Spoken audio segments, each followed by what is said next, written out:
북한의 최근 탄도미사일 발사가 대륙간 탄도미사일의 성능 개선을 위한 실험이었던 것으로 알려졌습니다. 미국은 북한에 대한 제재에 돌입했습니다.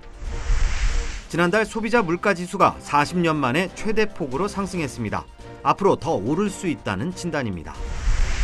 고급차만 골라 집 앞까지 쫓아온 뒤 운전자의 금품 등을 빼앗는 이른바 미행 강도가 기승을 부리고 있습니다. 사람들이 많이 다니는 주택가에서도 버젓이 강도 행각을 벌여 충격을 주고 있습니다.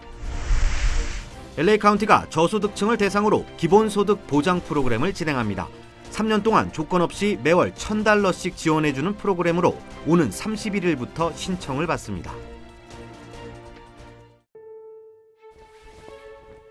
엄선된 108가지 순수한 약초, 과일, 채소, 버섯과 곡물의 생명력을 고스란히 담아 한 알 한 알 정성으로 빚었습니다. 최상의 재료와 3번의 발효 공정을 거친 일본 효소과학의 결정체 우메켄 효소와 자연이 만들고 우메켄이 전합니다. 우메켄. 여러분 안녕하십니까? 3월 10일 첫 소식입니다. 북한의 최근 탄도미사일 발사가 대륙간 탄도미사일의 성능 개선을 위한 실험이었던 것으로 분석됐습니다. 미국은 탄도미사일 대비 태세를 강화하는 동시에 새로운 금수 조치를 시행하기로 했습니다. 뉴욕에서 이용주 특파원입니다. 2월 27일에 이어 지난 5일 북한이 평양 순안 일대에서 동해상으로 탄도미사일 추정 발사체를 쐈습니다.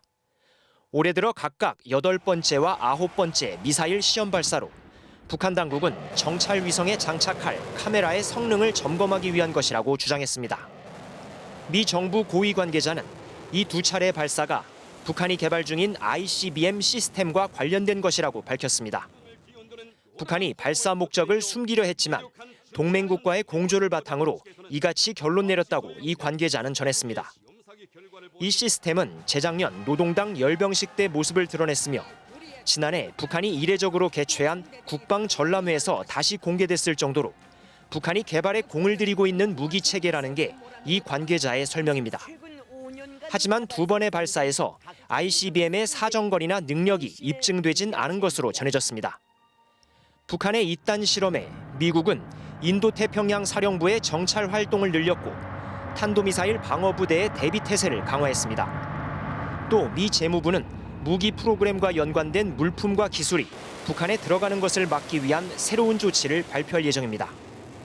상원 군사위에 출석한 폴 럭해머라 주한미군 사령관도 북한의 미사일 관련 동향을 면밀히 파악 중이라고 밝혔습니다. 그러면서 한미일 군사 협력 가능성에 대해 긍정적인 답변을 내놓았습니다.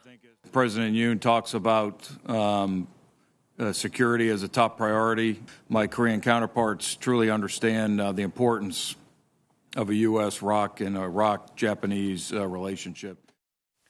럭해머라 사령관은 또 한국 새 정부가 펼칠 대북 정책과 관련해 접근법과 초점 등 모든 것에 조짐이 좋아 보인다면서도 실제 실행 과정에선 어떨지 지켜봐야 한다고 말했습니다. 뉴욕에서 MBC 뉴스 이용주입니다. 윤석열 당선인이 처음으로 소화한 공식 일정은 조 바이든 미국 대통령과의 통화였습니다. 한미동맹 강화에 공감했는데 이르면 5월 첫 정상회담이 추진될 것으로 예상됩니다. 이정은 기자입니다. 어제 오전 윤석열 당선인의 당선 수락연설 5시간 만에 조 바이든 미국 대통령이 축하 전화를 했습니다. 미국 요청으로 예정보다 하루 빨라진 통화였습니다. 바이든 대통령은 윤 당선인에게 취임 후 백악관을 방문해달라 제안했고 당선인은 감사하다, 조만간 직접 만나길 희망한다고 답했습니다. 통화 직후 양쪽은 한미동맹의 중요성을 강조하는 내용도 나란히 공개했습니다. 러시아의 우크라이나 침공, 중국과의 패권 경쟁에 미사일 발사를 거듭하고 있는 북한 문제까지 미국으로선 동맹들을 결집하는 게 중요한 상황인 만큼 신속히 통화하고 협력을 다짐하는 모습을 보인 걸로 해석됩니다. 또 윤 당선인은 후보 시절부터 한미동맹 회복을 강조해온 만큼 새 정부가 미국과 밀착 행보를 보일 가능성이 높아 보입니다. 5월에는 한국에서 두 정상이 만나는 방안도 추진됩니다. 일본에서 미국, 일본, 호주, 인도가 참여하는 쿼드 정상회의가 열리는데 이때 바이든 대통령이 한국도 방문한다는 겁니다. 이때 열릴 정상회담에서 한미가 한미동맹의 방향성을 어떻게 설정할지 윤곽이 나올 걸로 보입니다. MBC 뉴스 이정은입니다. 미국의 인플레이션이 8%에 육박하며 40년 만에 최대폭으로 상승했습니다. 지난 1월 세운 최대폭 상승 기록을 한 달 만에 갈아치웠는데요. 러시아의 우크라이나 침공으로 인한 가솔린 가격 폭등이 주 원인으로 지목되는데 물가 오름세는 당분간 계속될 것이라는 전망입니다. 홍지은 기자의 보도입니다. 주유소부터 마트까지 전체 물가가 또 올랐습니다. 미국의 지난달 소비자 물가지수는 1년 전보다 7.9% 상승했습니다. 지난 1982년 1월 이후 40년 만에 최대폭으로 1월 상승률 7.5%를 넘어섰습니다. 전체 물가 상승을 주도한 건 가솔린입니다. 가솔린 가격은 40% 가까이 오르며 팬데믹 초기 1달러대였던 미국의 평균 가솔린 가격은 현재 갤런당 4달러 30센트로 지난 2008년 이후 최고 수준으로 뛰어올랐습니다. Because we buy it for a higher price, the reality is that the customer just has to pay that much more for the product. 지난 1년 동안 우유는 11%, 오렌지는 14%, 베이컨은 19%나 올랐습니다. 당분간 이런 상승세가 지속될 것이란 전망입니다. 러시아의 우크라이나 침공 이후 원자재 가격 상승분이 이달 물가부터 본격적으로 반영되는 데다 전쟁이 장기화된다면 러시아 원유 수입 금지 등의 제재도 지속될 가능성이 크기 때문입니다. The average American family is going to struggle to continue to battle these higher rents, higher food costs. They're going to need to dip into savings. You're looking at quite a few more months of very hot inflation. 경제학자들은 이달 인플레이션이 최고조에 달할 것으로 예측했습니다. 오는 15일 연준 연방공개시장위원회 정례회의를 앞두고 예상치를 넘는 물가 상승률이 발표되면서 연방준비위원회는 더 가파른 긴축 압박을 받을 것으로 보입니다. MBC 뉴스 홍지은입니다. 최근 LA 지역에서 고급 차를 노려 몰래 차량으로 쫓아온 뒤 운전자의 금품 등을 강탈하는 팔로우홈 강도가 기승을 부리고 있습니다. 심지어 길거리에서도 버젓이 강도 행각을 벌이는 등 범행도 점점 대범해지고 있습니다. 여준호 기자의 보도입니다. LA 다운타운 그랜드 애비뉴 선상의 한 주택가. 고급 스포츠카 람보르기니에서 내린 한 남성이 차에서 짐을 빼 아파트 출입문으로 들어가는 순간 이 차를 몰래 쫓아오던 흰색 차량에서 후드티를 뒤집어 쓴 2명의 남성이 내리더니 아파트로 들어가려던 남성을 쫓아와 몸싸움을 벌입니다. 범인들은 총까지 들이밀며 남성을 위협했지만 격렬한 저항에 부딪히자 이내 차를 타고 도주합니다. 용의자들은 고급차를 노려 집까지 쫓아온 다음 운전자의 금품 등을 빼앗는 이른바 미행 강도범들로 사건 당시 피해 남성이 차고 있던 시계를 노렸던 것으로 알려졌습니다. 다행히 피해 남성은 큰 부상을 입지 않은 가운데 사건이 발생한 지역은 다운타운에서도 비교적 안전한 곳으로 꼽혔던 만큼 인근 주민들은 충격에 빠졌습니다. Especially in downtown, the South Park area, as I know, is like one of the safest area in downtown. So it's unfortunate that this is happening. 특히 최근 급격히 악화하고 있는 치안을 걱정하는 한탄 섞인 목소리도 나옵니다. You hear something happening here where you live, you're definitely more on alert. 경찰은 사건 당시 용의자들의 차 안에 또 다른 범인들이 남아 있었던 것으로 파악된다면서 목격자들의 적극적인 제보를 당부했습니다. MBC 뉴스 여준호입니다. 오늘 LA 한인타운의 한 건물에서 화재가 발생해 한 명이 숨졌습니다. LA 소방국은 오늘 오후 3시 20분쯤 611 사우스 카탈리나 건물 2층에서 화재가 발생해 진화 작업을 진행했으며 건물을 수색하는 과정에서 한 명이 숨진 채 발견됐다고 전했습니다. 화재 원인과 피해자의 신원은 정확히 밝혀지지 않은 가운데 건물 입주자들에 따르면 숨진 남성은 수년 전부터 화재가 발생한 건물에 입주해 있던 70대 한인 남성으로 전해졌습니다. 현재 불은 모두 꺼진 상태며 당국은 정확한 화재 원인을 조사 중입니다.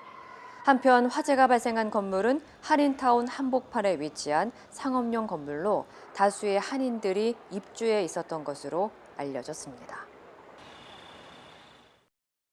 롱비치 지역에서 리컬 스토어를 운영하던 60대 한인 여성이 괴한에게 피습을 당해 전신 마비 상태인 것으로 알려져 안타까움을 주고 있습니다.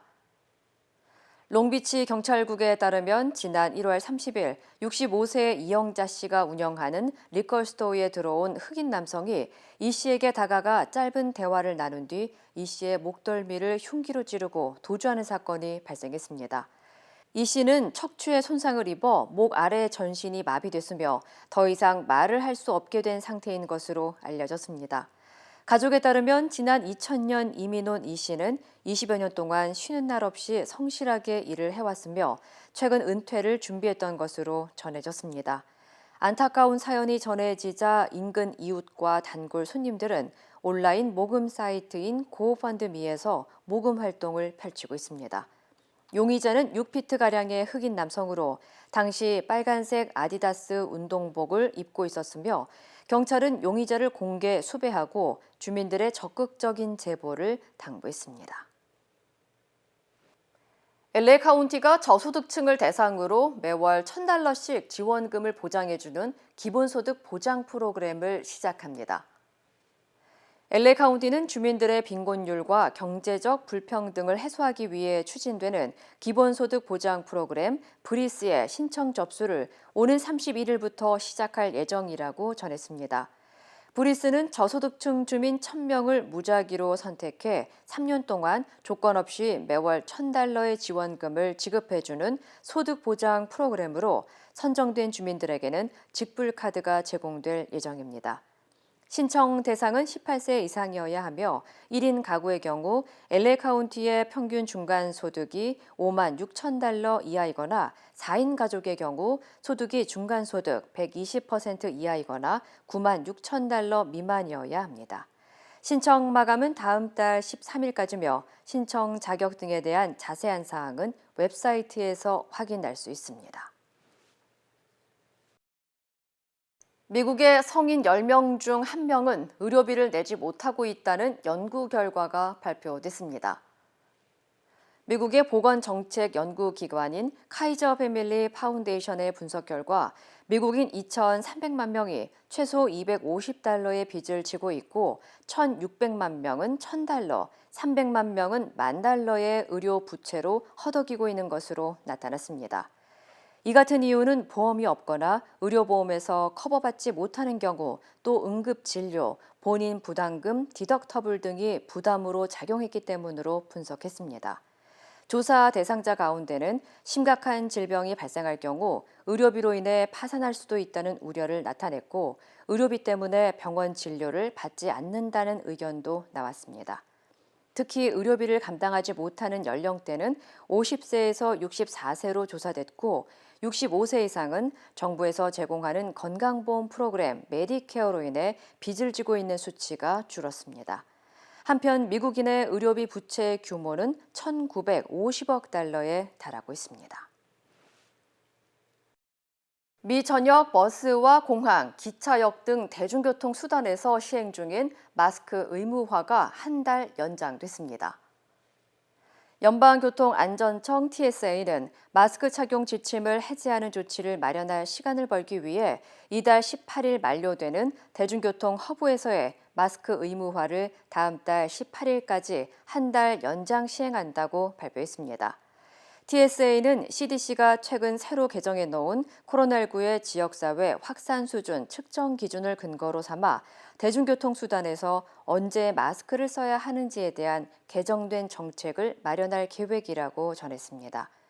한편 최근 미국에서 마스크 착용 의무화가 해제되면서 마스크 착용을 권고하는 차량 공유 서비스인 우버와 리프트 운전사들이 승객들과 마스크 문제를 놓고 충돌하고 있는 것으로 알려졌습니다. 유전자 변형 모기 수십억 마리를 방출하는 실험이 미국에서 허용됐습니다. 연방환경보호국은 댕기열과 지카 그리고 황열 등의 모기로 인한 전염병 확산을 줄이기 위해 만들어진 유전자 변형 모기 20억 마리를 캘리포니아와 플로리다주에 방출하는 것을 승인했다고 밝혔습니다. 유전자 변형 모기 개발 업체는 이미 성비 조작을 통해 새끼 중 수컷만 생존케 하는 유전자 변형 기술을 통해 암컷 모기를 통해 전염되는 전염병을 퇴치할 수 있다고 설명했습니다. 하지만 환경단체들은 과학적 근거가 부족하고 방사된 모기를 회수할 수 없는 만큼 야외 유전자 실험을 강행하기보다는 예방 조치와 적절한 위험 평가가 필요하다고 지적했습니다. 한인들도 많이 찾는 트레이더조 마켓에서 판매된 일부 샐러드 제품이 리콜 조치됐습니다. 연방농무부는 샐러드 제품에 포함된 드레싱에 플라스틱이 포함됐을 가능성이 있다며 리콜 조치한다고 밝혔습니다. 리콜 대상은 트레이더조 크런치 슬러 위드 치킨, 크리스피 누들스 앤 피넛 드레싱입니다.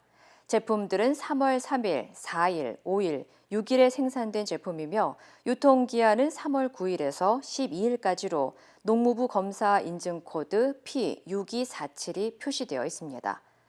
리콜된 샐러드는 캘리포니아를 비롯해 애리조나와 네바다, 뉴멕시코 그리고 유타의 트레이더조 매장에서 판매되고 있습니다.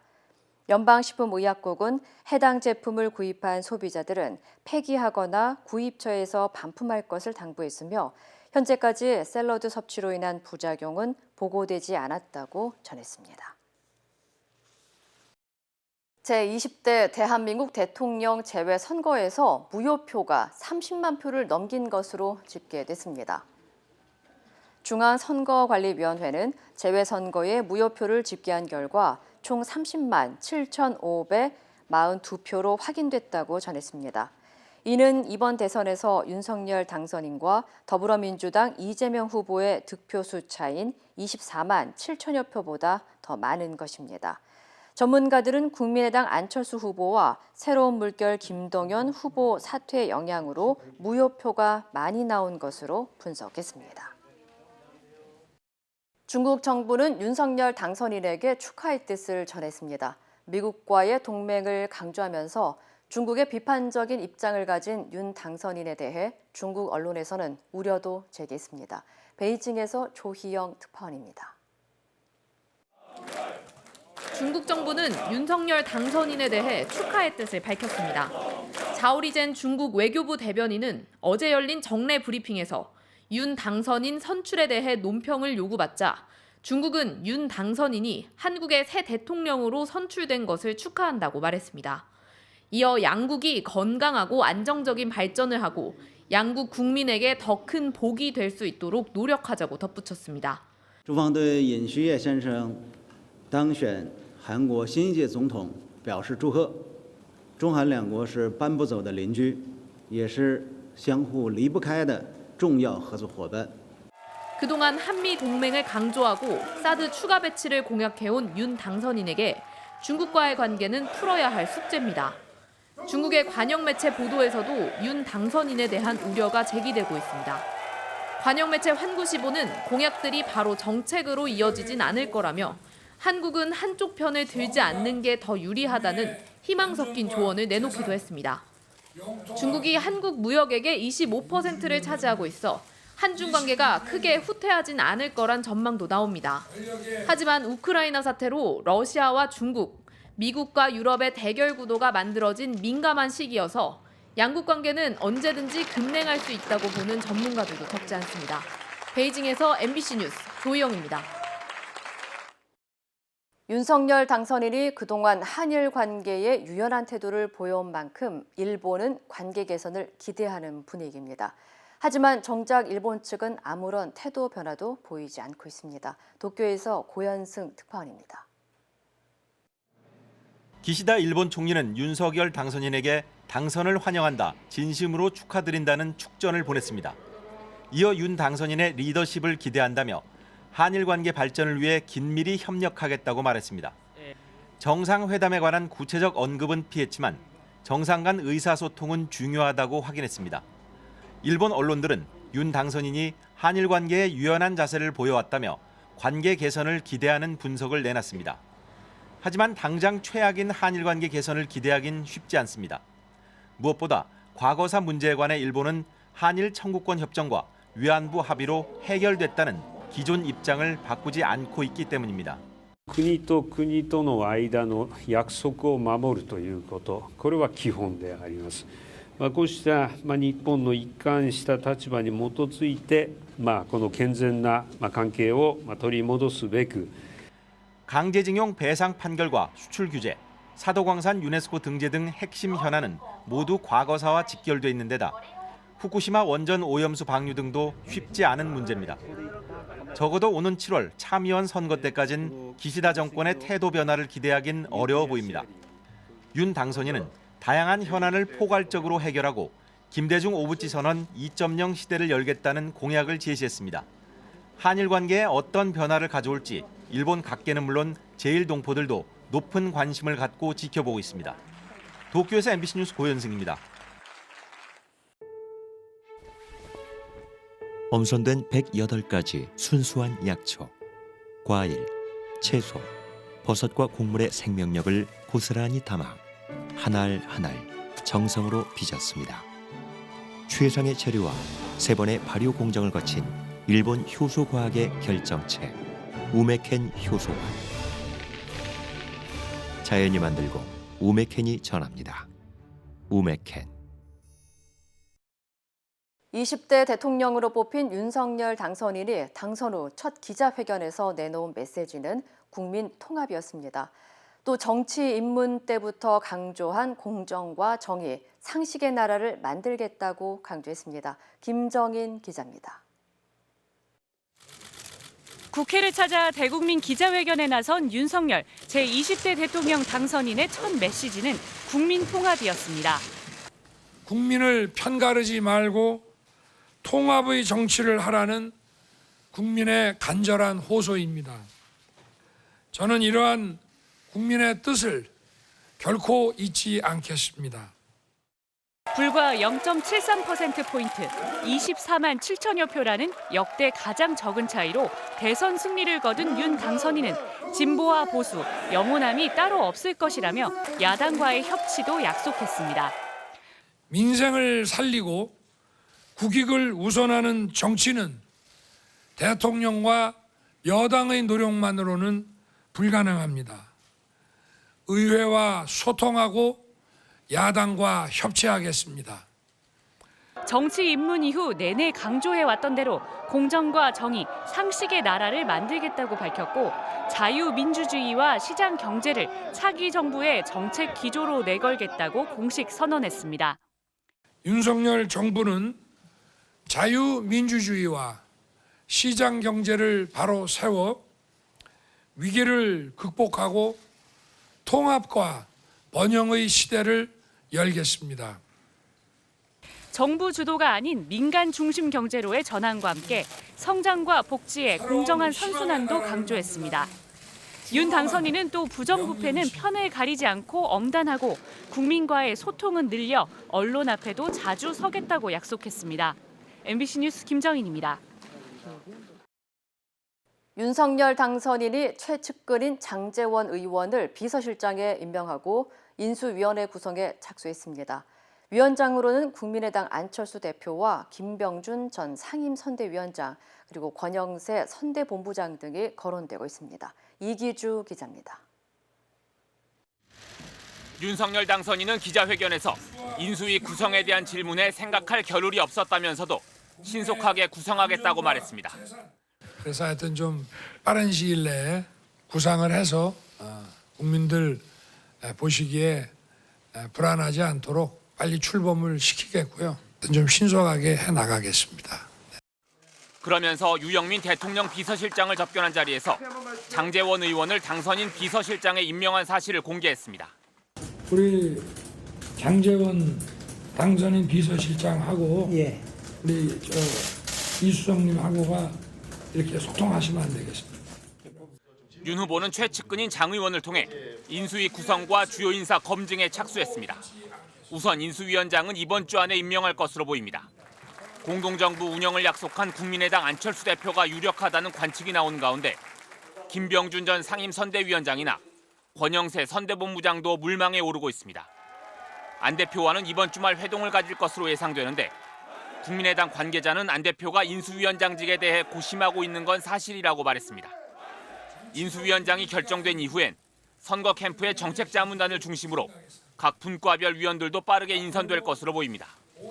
이른바 윤핵관 논란의 당사자였던 장제원 의원이 비서실장에 전격 발탁되면서 권성동, 윤한홍 의원을 비롯한 다른 최측근 그룹들도 차기 정부 주요 인선에서 전면에 나서게 될지 관심이 쏠리고 있습니다. MBC 뉴스 이기주입니다. 24만 표 차이로 석패한 민주당 이재명 후보는 패배의 책임을 자신에게 돌리면서도 윤석열 당선인을 향해 성공한 대통령이 되길 바란다고 말했습니다. 당분간 충격을 수습하면서 재기를 도모할 것으로 보입니다. 김재경 기자입니다. 이재명 후보가 선대위 관계자들과 일일이 악수하며 입장하는 동안 박수는 계속 이어졌습니다. 석패한 장수를 맞이한 일부 의원들은 눈물을 글썽이기도 했습니다. 행복했습니다. 이재명과 함께할 수 있어서 또 영광이었습니다. 이 후보는 패배 책임을 거듭 자신에게 돌리면서 당직자와 지지자들을 위로했습니다.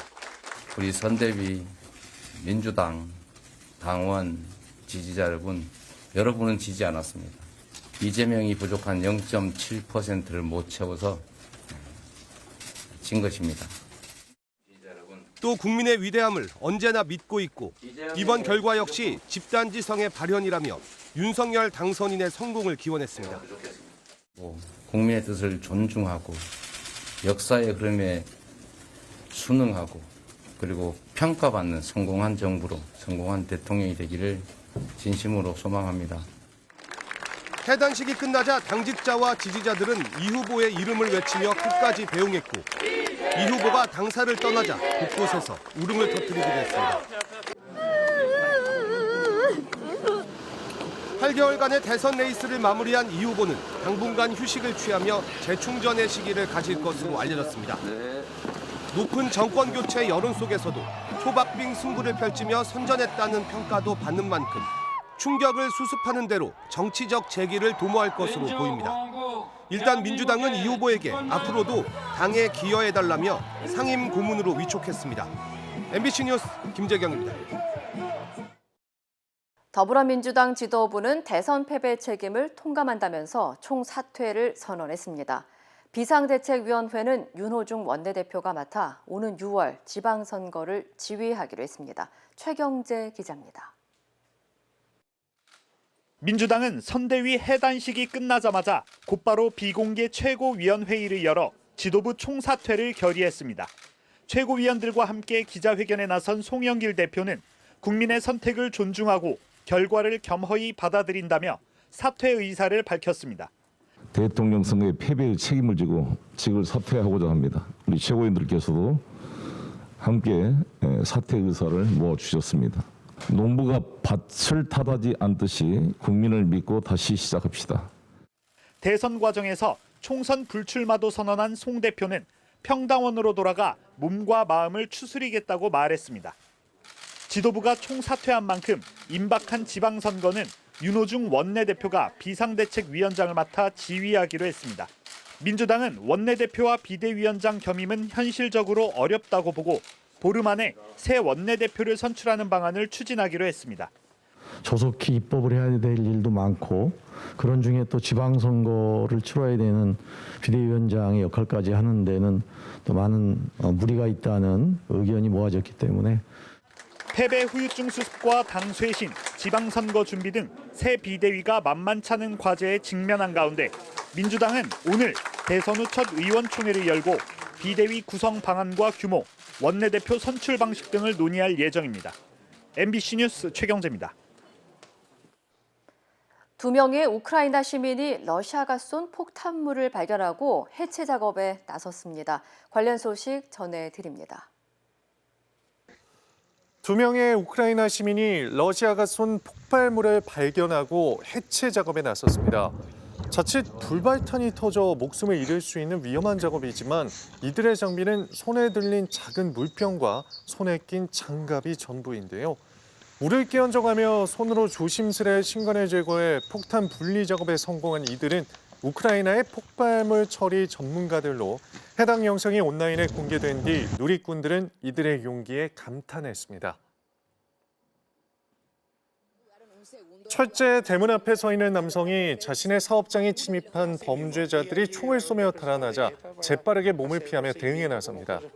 현지 시간 6일 파라과이에선 베트남전 참전 용사인 한인 동포가 무장 절도범을 물리쳤습니다. 수도 근교에서 정육점을 운영하던 70대 한인 A씨는 가게에 침입한 서민조 도둑이 자신을 총으로 위협하자 소지한 총기로 절도범들과 맞서 일당 중 한 명을 붙잡았습니다. 주 파라과이 한국 대사관은 A씨는 해병대 출신의 베트남전 참전 유공자로 다행히 그가 다친 곳은 없다고 전했습니다. 이 시각 세계였습니다. 투데이 이슈톡입니다. 미국 전기차 업체 테슬라의 CEO인 머스크가 러시아 우크라이나 전쟁에서 우크라이나에 대한 적극적인 지지에 앞장서고 있는데요. 첫 번째 키워드입니다. 머스크, 참전 직원의 월급입니다. 일론 머스크가 이끄는 미국 전기차 업체 테슬라가 우크라이나 출신 직원이 참전할 경우 최고 석 달치의 월급을 미리 지급할 거라고 밝혔습니다. 현재 시각 9일 미국 경제매체 CNBC에 따르면 테슬라는 유럽과 중동, 아프리카 지역 직원들에게 보낸 이메일을 통해 러시아와의 전쟁에 참전하는 우크라이나인 직원들에 대한 급여 보상 정책을 밝혔다는데요. 또 3개월 뒤에 전쟁 상황 등을 새로 평가해 추가 조치를 내놓을 방침이라고 합니다. 직원들에게 믿을 만한 구호단체를 소개하며 인도적 지원을 부탁하기도 했다는데요. 앞서 일론 머스크는 자신의 우주 탐사 기업 스페이스X가 운영하는 위성 시스템 스타링크를 우크라이나인들이 이용할 수 있도록 적극 지원했습니다. 전 세계 기업들이 우크라이나를 침공한 러시아 시장에서 발을 빼고 있죠. 미국을 대표하는 패스트푸드 업체도 동참했습니다. 두 번째 키워드는 미국의 맛도 끝인가? 맥도날드 앞에 긴 줄입니다. 차량에 끝도 없이 줄지어 서 있는 이곳. 러시아의 맥도날드 드라이브스루 매장인데요. 영업이 중단되기 전 햄버거를 사기 위해서입니다. AP통신 등 외신에 따르면 미국의 대표 패스트푸드 체인인 맥도날드는 러시아 내 850개 매장 운영을 일시 중단한다고 발표했는데요. 구소련 붕괴 직전인 1990년 모스크바의 첫 매장을 연 맥도날드는 개혁 개방을 상징하는 장소였다고 합니다. 영국 일간 가디언에 따르면 당시 매장 앞에는 3만 명이 넘는 러시아인들이 햄버거를 먹기 위해 긴 줄을 서기도 했다는데요. 우크라이나 사태로 러시아 내 맥도날드가 일시적으로 문을 닫게 되면서 32년 전 풍경이 재현됐다고 합니다.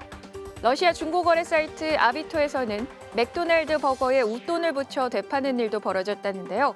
햄버거 세트 하나가 최대 5만 루블, 우리 돈 약 43만 원에 거래될 정도라고 합니다. 미국에서 경영난에 처한 중소기업을 구제하기 위한 대출금을 엉뚱한 곳에 사용한 남성이 실형을 선고받았다고 합니다. 세 번째 키워드입니다. 돈을 퍼주더니 7천만 원 포켓몬 카드 구입입니다. 이 간 큰 주인공은 미국 조지아주 더블린에 사는 30대 남성 비나스 오돔신인데요. 뉴욕타임스는 현재 시각 7일 미국 연방법원이 금융사기 혐의로 비나스 오돔신에게 징역 3년을 선고했다고 보도했습니다. 그는 미국 정부의 코로나19 재난지원대출금 지급 프로그램을 악용해 1억 원의 지원금을 타낸 후 이 중 7천만 원을 포켓몬스터 리자몽 희귀 카드를 사는 데 썼기 때문인데요. 오돔 씨는 지난해 7월 자신이 직원 10명 규모의 엔터테인먼트 사업체를 운영하고 있다고 허위 주장하며 중소기업청에 재난지원 대출금을 신청했다고 합니다. 하지만 검찰의 조사 결과 오돔신이 운영 중이라는 사업체는 존재하지 않았다는데요. 현재 연방법원은 오돔신의 징역 3년 실형과 함께 보호관찰 3년, 우리 돈 1,200만 원 벌금 등을 선고하고 문제의 희귀 포켓몬 카드를 몰수했습니다. 태국의 한 사원 앞에 수많은 인파가 몰려와서 긴 줄을 잇는 진풍경이 벌어지고 있다고 합니다. 네 번째 키워드입니다. 6억 복원 당첨, 스님이 한 일은? 긴 줄의 끝이 안 보일 정도죠. 태국 나코파넘주의 한 사원 앞이 수많은 사람들로 인산인해를 이룬 모습인데요. 이곳의 한 스님이 6억 7천만 원 복권에 당첨돼 사람들에게 돈을 나눠주고 있었기 때문입니다. 스님은 지인의 초대로 식당에 들렀다가 근처에서 복권을 사달라는 여성의 부탁을 거절할 수 없어 숫자 605가 들어간 복권 3장을 샀다는데요. 놀랍게도 이 복권이 모두 600만 바트, 우리 돈 2억 2천만 원에 당첨되면서 총 1,800만 바트의 거액을 손에 쥐게 된 겁니다.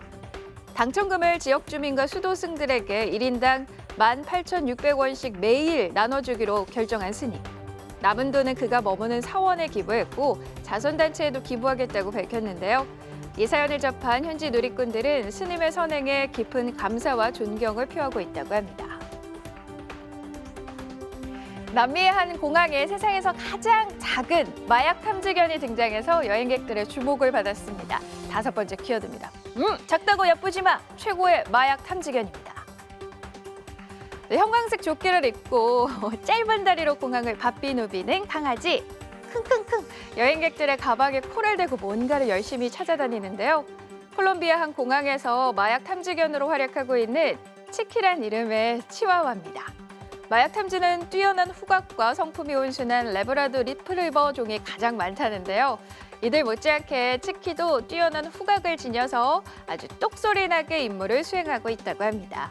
세계에서 가장 작은 마약 탐지견 치키, 그 모습이 정말 믿음직스럽네요. 투데이 이슈 톡이었습니다.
이상으로 3월 10일 목요일 뉴스를 마칩니다. 시청해주신 여러분 고맙습니다.